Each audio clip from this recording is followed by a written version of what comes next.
Hey Waffle Gang, I do hope you're well. My name is Mark and today we're checking out some more Reddit stories, and if you do love a Reddit story, why not consider hitting that like, subscribe, maybe that notification bell too. Let's crack on with today's first story. Much love guys. Now today's first story comes from Construction Witty 978 from the Am I the Arsehole Here subreddit, and it says, Am I the arsehole for telling my father's girlfriend that it's not my fault she doesn't have any friends? My 26 female father, late 50s, has been with Trudy, early 40s, for about 6 years, but she only moved in with him a little under a year ago. Before that, she lived in a different city. Since they started dating, Trudy has established herself as essentially a housewife. It was her choice. From what I gather, my father was against it, and she seems happy with it. But she seems a little extreme about it. She doesn't work, has no hobbies, and refuses to go anywhere without my father. And he often leaves on work trips for days at a time. When he's in town, she joins in whatever he's doing. When he's not, her daily routine consists of going to the gym and returning home to order takeout and watch TV. Because of that, Trudy has no friends in this city. She never meets anyone. Her whole family is a 6-hour drive away, and only my father's friends come to her birthday parties. Recently, both Trudy and my father started pushing for me and my sister to hang out with Trudy or include her in whatever plans we make, because she's been spending a lot of time home alone and has been getting lonely. They've mostly given up on asking my sister, but still try to convince me. I never do, both because I can't and because I don't like Trudy. I'm well aware that's not her problem, and I'm always polite, but I don't want to spend time with her when I don't have to. I also have a baby and a job, so whatever free time I have tends to revolve around my son. Even when it doesn't, Trudy and I don't have the same interests. Last Friday, Trudy was home alone and invited me, my husband, and our baby to watch a movie with her. We thanked her but said no because my husband wanted to catch up on work, and I didn't want to take our son out on my own. Both true. On Saturday, we ended up inviting my best friend and her husband for a small game night at our place. Said friend later posted an Instagram story about it. My father returned on Sunday morning, and we saw my family at a small get-together that day. Trudy was quiet, which was out of character. Right before we left, she and my father pulled me aside. We had an argument because Trudy had seen what my friend had posted.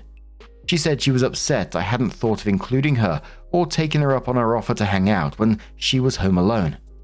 My father told me I'd been inconsiderate, as she hasn't made any friends around here yet, and I know how lonely she's been lately. I said it's not my fault she doesn't have any friends, and I didn't have to include her in my plans just because she refuses to meet new people. Trudy got offended, but my husband and I had to leave. Yesterday, my father texted me saying that Trudy was still upset about what I said and thinks I owe her an apology. He thinks that I'm bullying his girlfriend by refusing to hang out with her, and it was rude of me to imply that her lack of friends is her own fault. That was not what I meant, and I don't like being treated like Trudy's cure for loneliness, but I do understand how what I said could be seen as rude. Am I the arsehole? Look, you can't be guilt-tripped into being someone's friend. That's just not how it works, right? Especially since you said in this post you don't even like her. It sounds like you are cordial towards her, and that's absolutely fine, but you're not obligated to be her friend. And you also mentioned you got your own life and a baby at the same time as well. You know, you've already got a ton on your plate without having this pressure put on you at the same time. And then calling you a bully at the end, it's just a bit ridiculous, to be quite honest. And don't get me wrong, I feel for anyone that's feeling lonely and wants to reach out, because it can be difficult sometimes. Not everyone's got the confidence to just go out there and start talking to people, etc, etc. I'm one of those people, but that still doesn't make it your responsibility. But a commenter says, not the arsehole. Why is Trudy looking at your friend's Instagram story? Good point. It's not your job to entertain her or invite her to anything. Trudy's a grown-ass woman who needs to get a life instead of crying to her boyfriend that his kids don't want to hang out with her. Opie says she started following some of my friends during my birthday party a few months ago. Said friend has been my best friend since diapers and is a little more active on social media, so Trudy checks hers pretty often. Commenter says, not the arsehole. Explain to your dad that you are not bullying her. They are bullying you. You have said nothing mean to her or about her, and you have not done anything mean to her. You did not attack her with the statement. You defended against their attack. You are a working mother with limited time already, and she is not offering to help you in any way. She's just demanding a portion of your already limited free time. The fact that she has no child and no job and is bored does not give her the right to add stress to your already stressed life. Opie says things would have gotten so much worse since my son was born. I always thought my father would be more difficult to deal with around this time, but she does not understand how limited my free time actually is. Commenter says, it's exceedingly hard for me to sympathize with or feel any compassion for women in these situations. Because if it's against the husband's wishes, then it's ultimately entirely a situation of the woman's designs. Any dislike for the situation, any absence of a life beyond the housewife is entirely by her own decision.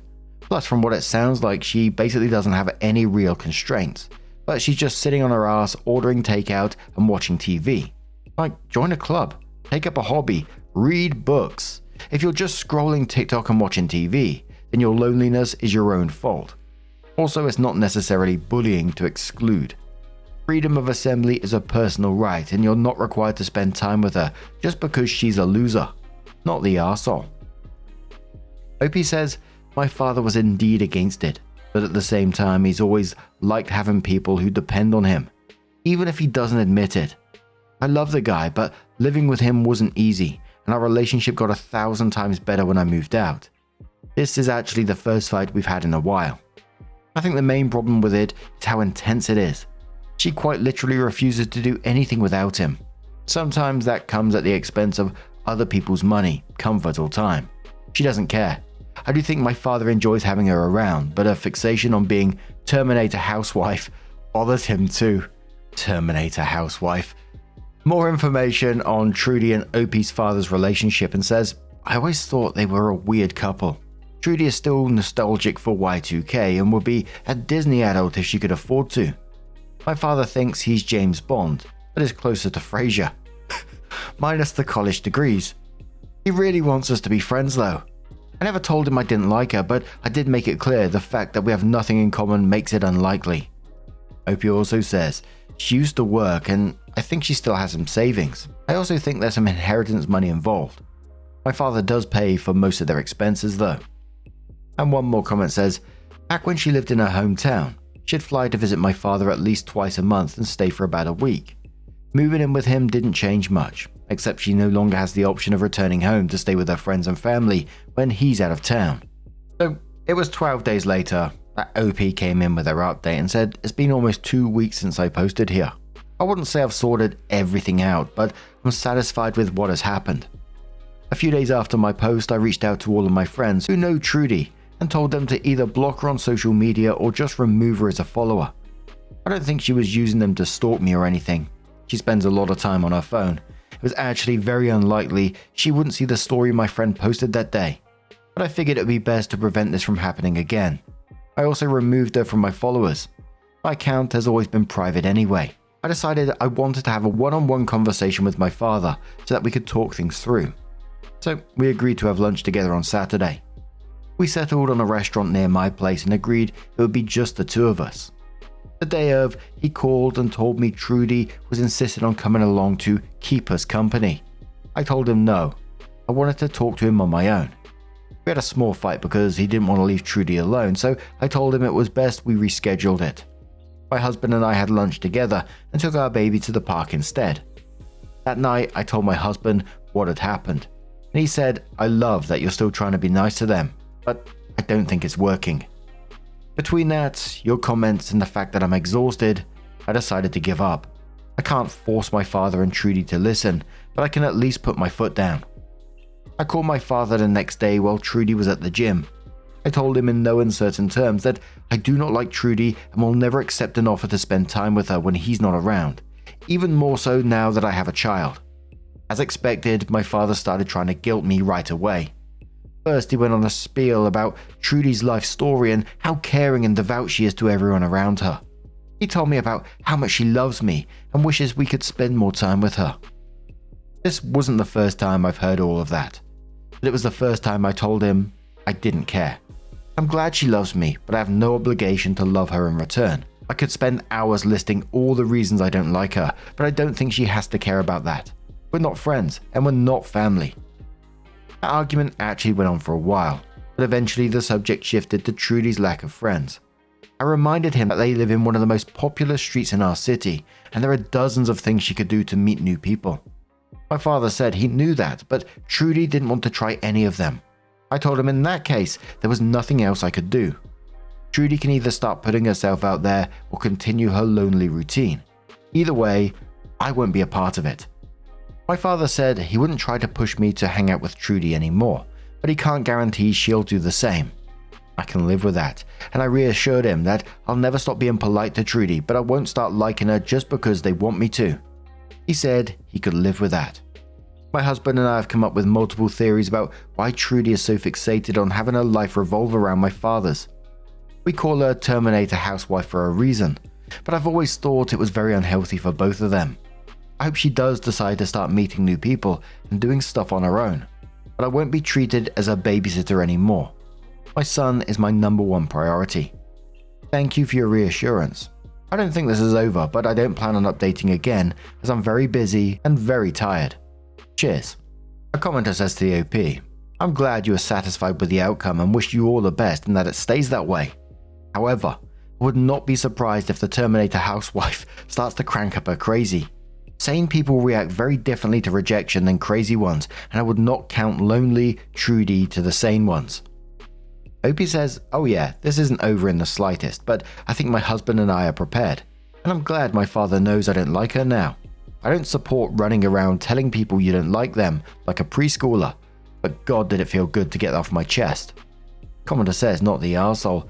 How about Trudy get a job? She can make friends there or at least keep herself busy so she'll leave you the hell alone. OP says she has refused to get a job for years. She has 3 degrees and a decent work history, but the most interest she's shown in working since she started dating my father was when she wanted to be his personal assistant a few years ago. Commenter says, strange. How did they meet if she doesn't socialize? Not the arsehole. OP says, I genuinely don't know. She was an affair partner before she was a girlfriend, so they're both pretty secretive about the first months of their relationship. What I do know is that she has friends in her hometown. Oof. Commenter says that explains why she sticks to your dad like glue. So he was cheating on someone else with her. You could just tell her you have a difficult time befriending people who don't practice fidelity as a core value. OP says, I don't think it's that simple. I think she has a vision of her future in which she depends entirely on her partner and never has to worry about anything as long as her life revolves around him. I think she wanted someone to be codependent with. And one more comment from OP on why she doesn't like Trudy. OP says, by draining, I mean having a conversation with her is exhausting. It's like listening to a song you hate but smiling through it because your friends like it. Trudy's the type of person who, when she wants something, will try to mold something else into it instead of just looking for it. She often expects whatever situation she's in to revolve around her. She doesn't care about anyone else's boundaries, schedules, or needs if they're stopping her from doing something she wants. On a deeper level, Trudy is prejudiced against pretty much anyone who's not like her. I've stated this elsewhere, but Trudy's extremely judgmental of other women. She's also very conservative, which I'm not, so she tends to judge me specifically. She doesn't do that openly, but is obvious. Additionally, she's very talkative. Again, not inherently bad and annoying. She acts like a teenager, and the topics she likes talking about reflect that. And there are many other reasons why I don't like her. I don't expect her to change, and I don't think my opinion on her needs to be a problem. But if I can avoid spending time with her, I will. And although OP said they can't see that being the end themselves, I personally can't see it either. I'm glad that they're taking the steps for themselves and just saying, enough is enough. And sometimes that's all you can do, and just then let them make their own decisions in the end. But what do you guys make of this situation? Let us know your thoughts down in the comments below, and let's have another story. Now, our next story comes from Floodweight, who says, last month a friend began to cross a flooded river in his car with me in it. I jumped out. Now I have a letter from his lawyer asking for damages. Early in November, we went to pick up car parts after work. that my friend, I'll call Aaron because his name's Aaron, and I think he's being an idiot, had bought on eBay. We had to go through some back roads to get to the property and picked it up and all was well. It had been raining for part of the day but really picked up when we were loading the parts. And when we got to a causeway, we'd passed only an hour before, but it was now covered in what looked like half a meter of water, and we stopped. I'd been navigating and knew we could back up and take another much longer route, even though the highway was just a bit on the other side of the causeway. There was no way I'd go through the water as it looked, but because I'd been caught on a causeway 20 years ago in less water and had my car pushed off into the river, I didn't want to risk it. I didn't lose that car, but it's one of the scariest moments of my life. I said we had to turn back and could take a different road 10 kilometers around, but that would take us via a bridge over the same river. Aaron decided to push on and started moving, and I panicked and got straight out. It was far more water than I'd had to go through when I near lost my car and life before. I got out well before the water though, so I didn't let the water in the car by the way. Aaron didn't even get halfway across the water, pushed his car off the side, rolled it completely over, and it ended up upright on the bank 50 meters downstream. He was extremely lucky not to drown, and I ran down and helped him out. Immediately he was aggressive and combative because he said my weight in the car would have made it cross. Admittedly, I'm 130 kilos plus, but his car is 1,650 kilos Commodore wagon with a couple of 100 kilos of eBay parts in the back, so it's not like I'd have made much difference. We phoned for help and the river went down within an hour and made it across the causeway by foot. We haven't spoken since and he's avoiding me in places we usually go. But Friday, I received a letter from a lawyer I know is real in our town, but sounds like it was written by my friend. It's asking for $50,000 for the car and personal damages because I made the car unsafe by getting out. It was a 1997 Commodore, maybe worth $1,500 on a good day. Someone reassure me. It's not up to me to sit in someone's car when they're doing something dumb, is it? Absolutely not. I wouldn't have stayed in that car either because, like you said, it's absolutely dumb to go across. You got a past history with this where you knew it was going to end up bad, and it absolutely did. So you did the right thing by getting out. And I would like to think that anyone legal seeing that would say that was dumb. Would turn around to him and say, you are an absolute idiot. Get out my courtroom kind of thing. But then again, I've seen some wild ass lawsuits in the past, so I never actually know anymore the legal side of things, but I would just think from a common sense point of view, you're absolutely not wrong. But Wolfies Alone says, so what I gather it from this is, friend wants to cross river washed road. You say it's a bad idea. He says, nah mate, I'm doing it. You get out at fear of your own safety. Friend drives in and car washes away. Your friend blames you because 130 kilos could have saved it. Yeah, sounds like a crock of shit. I don't think you're liable for shit. However, I would consult an attorney for legal advice pertaining to this situation. You were in immediate danger and acted on it by ensuring your own safety. There is nothing wrong with that. However, do not repost responses here and show him what people say to you. You could be liable for reasons or even be incriminated. Opie says, yeah, that's what happened. I got carried away in a moment of salivating over internet justice. I won't say anything to him about this post. Commenter says, your probably ex-friend is an idiot. Hasn't he seen the if it's flooded, forget it adverts the bloody police put out every time there's a decent amount of rain?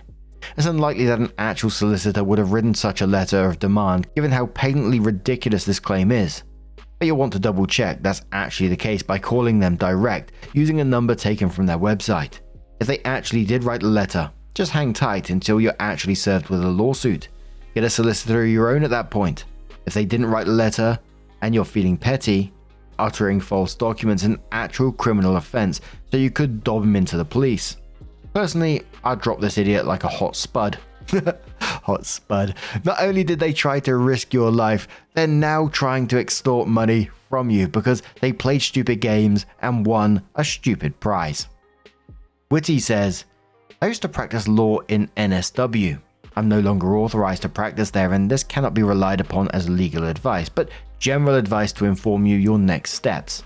1. Observe whether the letter of demand states due date and whether they provided you with time to reply. If you do not comply with those dates, then the next step for Aaron is to follow statutory process for reissuing the letter of demand, until eventually bringing a claim to court for a debt owing. I recommend you look to NSW statute on the letter of demand process. It details the time periods and process. 2. Do not contact the lawyer or speak to Aaron or write or say anything to them or other people around them. Do not try to write to them about your version of events. If I was advising a client, I would instruct them to delete any Reddit posts as well, as it is relevant evidence that can be used to cross-examine any written evidence you wish to provide and may undermine your credibility as a witness. Given a formal dispute may be he or she said situation, your reliability as a witness is important. 3. You should retain a lawyer promptly, who will draft a response to the letter of demand and provide you with counsel. OP says there's no due date or info about time to reply, just a statement that because of my actions their client is out a total of $50,000 and I need to pay it. It's likely they've already found me guilty.